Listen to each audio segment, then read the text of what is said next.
తోలు తీస్తా, ఖబర్దార్ నా సంగతి తెల్వద్, ఆడిస్తే ఆడే తోలు బొమ్మని కాదు. కేసీఆర్ పైనే సిబిఐ కేసు పెట్టాక బందుకు పిలుపునివ్వని పార్టీ ఉంటే ఎంత, పోతే ఎంత? నాన్న పరువు ముఖ్యం. నాన్న చుట్టూ ఉన్న వాళ్ళిద్దరూ అవినీతి అనుకుంటారు, అందిన కాడికి దండుకున్నారు. ఇది కేసీఆర్ కూతురు ఎమ్మెల్సీ కవిత పేల్చిన ఆటం బాంబులు. మొన్నటిదాకా పార్టీలో రహస్య శత్రువులు ఉన్నారని, కేసీఆర్ చుట్టూ దయ్యాలున్నాయని చెప్పిన కవిత ఇప్పుడు అన్నీ చెప్పేసి కథను క్లైమాక్స్ కు తీసుకెళ్లారా? అసలు కేసీఆర్ ను కాపాడే ప్రయత్నం చేశారా, లేదంటే ఇండైరెక్ట్ గా ఇరికించేశారా? కేసీఆర్ గారు దేవుడు, కేసీఆర్ గారు దేవుడు. కానీ కేసీఆర్ గారి చుట్టూ కొన్ని దయ్యాలున్నాయి. వాళ్ళ వల్ల చాలా నష్టం జరుగుతున్నది. ఈ మొత్తం కాళేశ్వరం ఎపిసోడ్లో కేసీఆర్ గారికి మరక అంటిందంటే ఇద్దరు ముగ్గురు వ్యక్తులు కారణం. మాజీ రాజ్యసభ సభ్యుడు ఒకలైతే, హరీష్ రావు గారు ఒకలైతే, మేఘా కృష్ణారెడ్డి గారు ఇంకోటి, మేఘానో బోగానో ఏదో. నేను భరించిన ఇదే హరీష్ రావు గారు, ఇదే సంతోష్ రావు గారు అనేక కుట్రలు చేసినా కూడా భరించిన. నా మీద ఓపెన్గా మీడియా మిత్రులందరితో రకరకాల మాటలు చెప్తే కూడా నేను భరించిన. ఎమ్మెల్సీ కవిత పార్టీలో మ్యాటర్ గురించి టోటల్ గా ఓపెన్ అప్ అయిపోయారు. కేసీఆర్ పై సిబిఐ ఎంక్వైరీకి రాష్ట్ర ప్రభుత్వం డిసైడ్ అయిన సందర్భంలో తన మనసులో మాటలన్నీ చెప్పేశారు. మహానుభావుడైన కేసీఆర్ పై సిబిఐ కేసా, ఎంత ధైర్యం అంటూనే హరీష్ రావు, సంతోష్ రావులను టార్గెట్ చేశారు. గతంలో కేసీఆర్ చుట్టూ కొన్ని దయ్యాలున్నాయని చెప్పి ఇప్పుడు ఆ పేర్లను రివీల్ చేసేశారా అన్న చర్చ జరుగుతోంది. గతంలో వారందరినీ భరించానని చెప్పి ఇప్పుడు వారి పేర్లు తీసుకుని చెప్పడం ద్వారా కవిత స్ట్రాటజీ వర్కౌట్ అయిందా? కేసీఆర్ కు అవినీతి మరక అంటకుండా చేయాలని వారిద్దరి పేర్లను బయటపెట్టారా? అసలు కాళేశ్వరంలో అవినీతే జరగలేదని బీఆర్ఎస్ వాదిస్తుంటే అవినీతి జరిగిందని, అంతా ఆ ఇద్దరే చేశారని చెప్పడం ద్వారా ప్రత్యర్థులకు కవిత అస్త్రాలు అందించినట్లయిందా? పైగా హరీష్ రావు, సంతోష్ రావు పేర్లు చెప్పడం ద్వారా కేసీఆర్ నే పరోక్షంగా ఇరికించేశారా? ఇలాంటివన్నీ ఒక్కొక్కటి డీకోడ్ చేద్దాం. ఇవాళ 5 సంవత్సరాలు ఇరిగేషన్ మంత్రిగా చేసినటువంటి హరీష్ రావు గారిది మేజర్ పాత్ర లేదా దీంట్లో?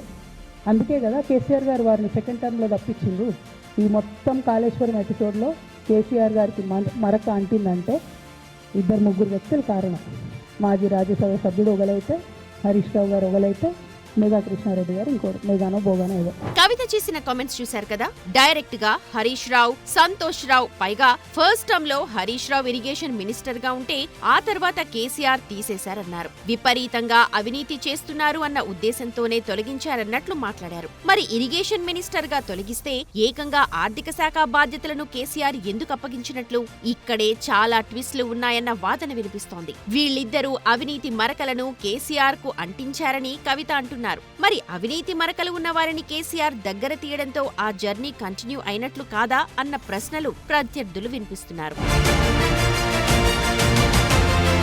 తనపై కుట్రల విషయంలో కవిత మరో మాట అన్నారు. ఇంతవరకు పేర్లు చెప్పలేదు, ఫస్ట్ టైం చెబుతున్నానన్నారు.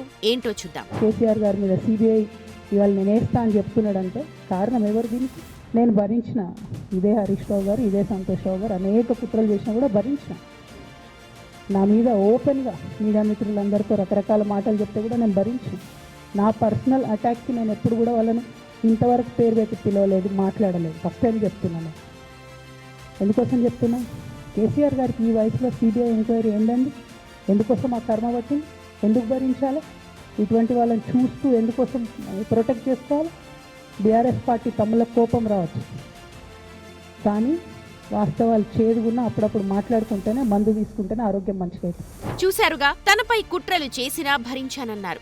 ఎందుకు ఇంకా వీళ్లను దగ్గర తీయాలని ప్రశ్నిస్తున్నారు. నిజాలు చేదుగా ఉన్నా కొన్నిసార్లు మాట్లాడక తప్పదన్నారు. సీన్ కట్ చేస్తే బీఆర్ఎస్ పెట్టిన ట్వీట్ ఇది. హరీష్ రావు 6 అడుగుల బుల్లెట్ అని ప్రశంసించడం, కేటీఆర్ రీట్వీట్ చేయడం ఇలాంటివి జరిగాయి. అంటే ఆ ఇద్దరికే పార్టీ తరపున సపోర్ట్ ఉందన్నది ప్రాథమికంగా అందరికీ అర్థమయ్యే విషయం. అసలు కాళేశ్వరంలో అవినీతే జరగలేదని బీఆర్ఎస్ వాదిస్తూ ఉంటే కవిత చెప్పిన విషయాలతో అవినీతి మరకలు ఉన్నాయని ఒప్పుకున్నట్లయిందన్న వర్షన్ బయట బూమరాంగ్ అవుతోంది. సో కేసీఆర్ ను కాపాడుదాం, మరకల్ని పక్కనున్న వారిపై వేసేద్దాం అన్నట్టు ప్రయత్నించినా చివరికి కేసీఆర్ నే ఇండైరెక్ట్ గా ఇరికించేశారా అన్న చర్చ జరుగుతోంది. కవిత మాటల ప్రకారం ఓవరాల్ గా చూస్తే కాళేశ్వరంలో అవినీతి జరిగిపోయిందని సర్టిఫికేట్ ఇచ్చేశారు. ఈ అవినీతి అన్నది ఒకరిద్దరికే పరిమితమని చెప్పినా నాటి ప్రభుత్వ నిర్ణయాల చుట్టూనే సీన్ ఉంటుందని మర్చిపోయారా? నాడు ప్రభుత్వ పెద్దగా ఎవరు ఉన్నారంటే అందరి వేళ్లు కేసీఆర్ వైపే చూపిస్తాయని అనుకోలేదా?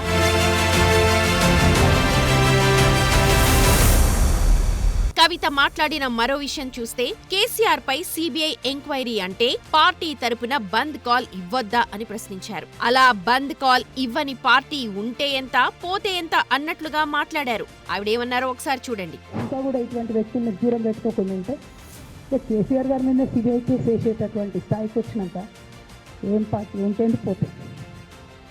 బీఆర్ఎస్ పార్టీ నాయకులు నన్ను తిట్టుకున్నా సరే, లోకల్ బాడీ ఎన్నికలలో నాకు నష్టం జరుగుతుంది అనుకున్నా సరే, మా నాన్న మీద సిబిఐ ఎంక్వైరీ పడ్డాక ఏముంది, తొక్కల ఎలక్షన్ ఒకటి గెలుస్తారు, ఒకటి ఓడిపోతారు. అసలు ఓడిపోయే పరిస్థితి ఎట్లా వచ్చింది? ఇటువంటి దుర్మార్గుల వల్ల కాదా వచ్చింది? ఆలోచన చేసుకోవాలి కదా. అంటే నా దగ్గర పైసలు ఉన్నాయి, టీవీలు ఉన్నాయి, సోషల్ మీడియాలు ఉన్నాయి, రేటు పడితే మాట్లాడతామంటే తోలు తీస్తాం చెప్తున్నాను నేను. గీత గీసుకుంటాం బిడ్డ. మీరు ఒక్క కమెంట్ పెడితే మేము 10 చేస్తాం. కవిత కామెంట్లతో కేసీఆర్ ఇమేజ్ కే డ్యామేజ్ అయ్యే పరిస్థితి కనిపిస్తోంది. చెప్పాలంటే ఒక రకంగా కేసీఆర్ ను ఈ కాళేశ్వరం ఎపిసోడ్ లో ఇరికించేశారు అని అంటున్నారు. సిబిఐ వాళ్ళ పని ఈజీ చేశారని బీజేపీ ఎంపీలు చెబుతున్నారు. కవిత చెప్పిన ఆ ఇద్దరి దగ్గరికి దర్యాప్తు అధికారులు వెళ్తే స్టోరీలన్నీ బయటకొస్తాయంటున్నారు.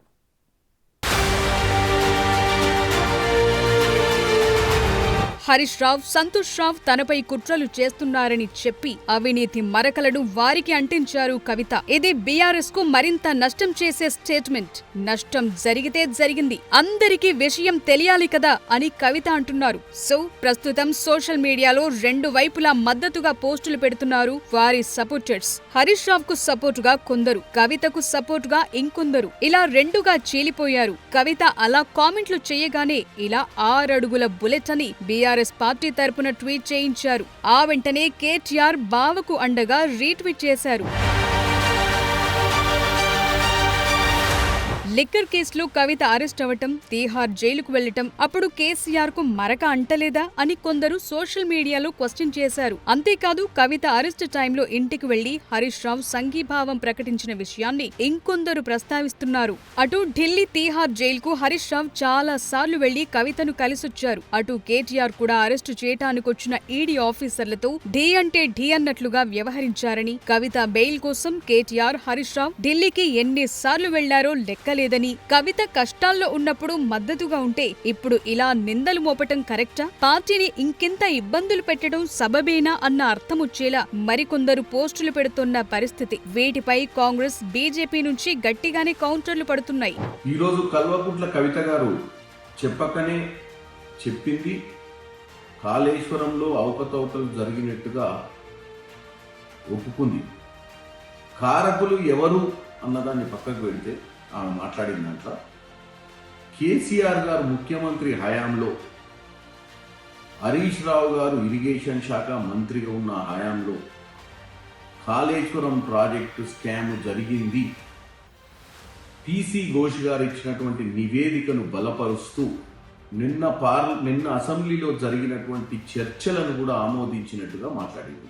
మరోవైపు ఎమ్మెల్సీ కవితకు ఇంకొందరు సపోర్ట్ ఇస్తున్నారు. రాజకీయాల్లో అసాధారణ ధైర్యం చూపారని, సొంత కుటుంబంలోని వారైనా సరే నిజాలు ధైర్యంగా చెప్తున్నారని, కవితకు సపోర్ట్ ఇవ్వటం అంటే నిజానికి, న్యాయానికి, మహిళా నాయకత్వానికి సపోర్ట్ ఇవ్వటమే అంటూ పోస్టులు పెడుతున్నారు.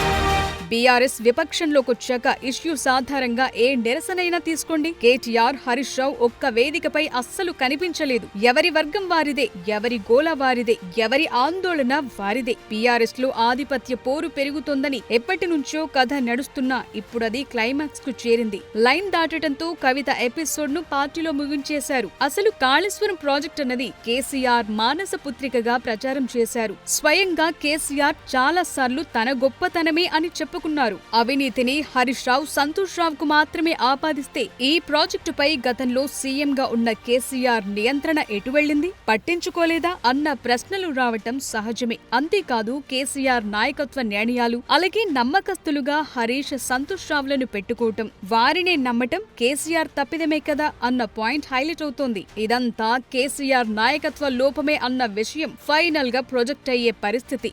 అవినీతి జరిగి ఉంటే ప్రతి పనిని దగ్గరగా చూసి డిసైడ్ చేసిన కేసీఆర్ కు తెలియకుండా పోతుందా అన్నది ప్రత్యర్థి పార్టీల నేతల ప్రశ్న. ఒక అడుగు ముందుకు వేసి కవిత హరీష్ రావు గారికి, సంతోష్ రావు గారికి సంబంధం ఉందనేటువంటి మాట చెప్తున్న సందర్భం అంటే కాళేశ్వరంలో అవినీతి జరిగిందని ఆ కుటుంబంలోనే సభ్యురాలు ఉన్నటువంటి కవిత చెప్పిందంటే మరో మాట కవిత అన్నటువంటి సందర్భం చూసింది.